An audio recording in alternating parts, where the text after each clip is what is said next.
Responsible tourism. Tourism can also have environmental, social, and cultural disadvantages. Bagamat maraming benepisyo ang turismo, hindi makakailang maaari rin itong magdala ng negatibong epekto sa kapaligiran, lipunan at kultura ng mga lugar na pinibisita.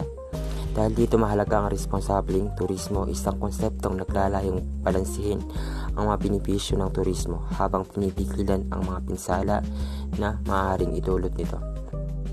Una ay ang respect local cultures o paggalang sa lokal na kultura. Ang turismo ay nagdadala ng pagkakataon pang matuklasan ang yaman ng kultura ng ibang lugar, subalit mahalaga ring igalang ng mga turista ang lokal na tradisyon at kaugalian. Dapat na maging maingat sa pagsunod sa mga patakaran at tradisyon ng lugar. Halimbawa, sa mga bansang may konserbatibong pananaw, mahalagang iwasan ang pagsusot ng hindi angkop na damit o pagpapakita ng hindi naangkop na pag-uugali. Igalang ang sining, musika at kaugalian ng mga tao. Huwag gamitin ang mga ito sa hindi angkop na paraan o para lamang sa personal na interes. Sa pamagitan ng paggalang, nakakapagpapakita tayo ng malasakit at nagtataguyod ng mas mahusay na ugnayan sa pagitan ng mga turista at lokal na komunidad. Pangalawa ay ang protect the environment o pangangalaga sa kapaligiran.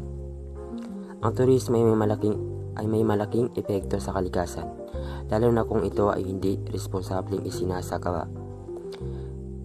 Siguraduhin hindi mag-iiwan ng basura, lalo na sa mga natural na tanawin tulad ng bundok, dagat o parke. Gumamit ng reusable na produkto tulad ng bote ng tubig at eco bags. Iwasan ang sobrang paggamit ng tubig at kuryente sa mga hotel o akomodasyon. Halimbawa, huwag mag-iwan ng ilaw o aircon na bukas kung hindi naman ginagamit.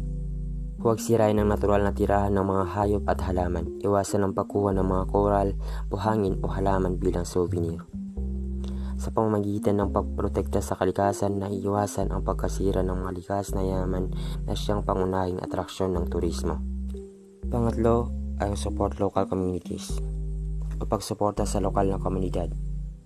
Ang responsableng turismo ay dapat na nagbibigay ng benepisyo sa mga lokal na komunidad na nag-host sa mga turista.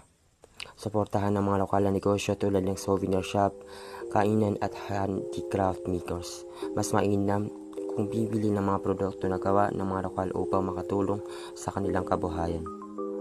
Kilalanin ng mga lokal na tao, makilahok sa kanilang mga aktibidad at matuto mula sa kanilang mga karanasan. Halimbawa, sa halip na manatili lamang sa mga international hotel chains, subukan ng mga homestay o bed and breakfast na pinapatakbo ng mga lokal.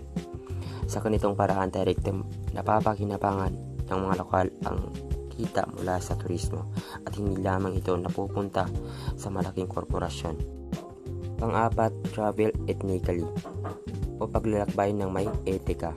Ang responsableng turista ay may tungkulin tiyakin na ang kanilang mga aktibidad ay etikal at hindi nakakasakit sa ibang nilalang o komunidad. Piliin ang mga kumpanya ng turismo na may layuning mapanatili ang kalikasan at suportahan ang lokal na ekonomiya. Huwag suportahan ang mga aktibidad na gumagamit o nananamantala sa mga hayop tulad ng elephant rides o dolphin shows na madalas na may kasamang kalupitan sa likod ng eksena. Alamin kung ang mga aktibidad na pinapasukan ay patas at makatao. Halimbawa, tiyaking ang mga manggagawa sa turismo ay tumatanggap ng tamang pasahod.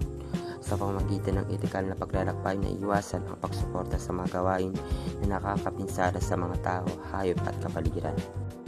Sa madaling salita, ang responsableng turismo ay hindi lamang tungkol sa kung paano tayo mag-i-enjoy sa ating paglalakbay, kundi kung paano tayo makakapag-iwan ng positibong epekto sa mga lugar ng ating binibisita.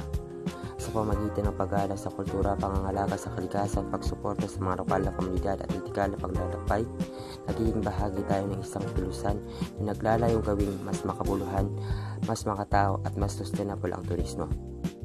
Mahalagang tandaan na bilang mga turista, mayroon tayong responsibilidad na protektahan ang mga lugar na ating pinupuntahan upang ito'y manatili para sa susunod pang mga henerasyon. Ang turismo ay hindi lamang simpleng pagbisita sa mga bagong lugar. Ito ay isang paglalakbay ng pagtuklas hindi lamang para sa mga biyahero, kundi pati na rin para sa mga mismong lugar na binibisita. Sa bawat paglalakbay, may pagkakataon tayong matuto, makipag-ugnayan sa iba at magbigay ng positibong kontribusyon sa komunidad at kapaligiran. Sa madaling salita, ang turismo ay may kakayahang magbuklod sa atin at magdala ng mga bagong karanasan at pananaw na makakatulong sa ating pag-unawa sa mundo at sa ating mga sarili. Ang turismo ay isang malakas na puwersa na nag-uugnay sa atin sa buong mundo. Sa bawat taon, milyon-milyong tao ang naglalakbay upang matuklasan ang mga bagong kultura, likas na yaman at kasaysayan. Sa pamagitan ng turismo, nakikilala natin ang ibang mga tao, kanilang tradisyon at pamumuhay. Tinutulungan nito tayong mapalawak ang ating pananaw at magbigay ng respeto at pag-unawa sa pagkakaiba ng kultura at lipunan.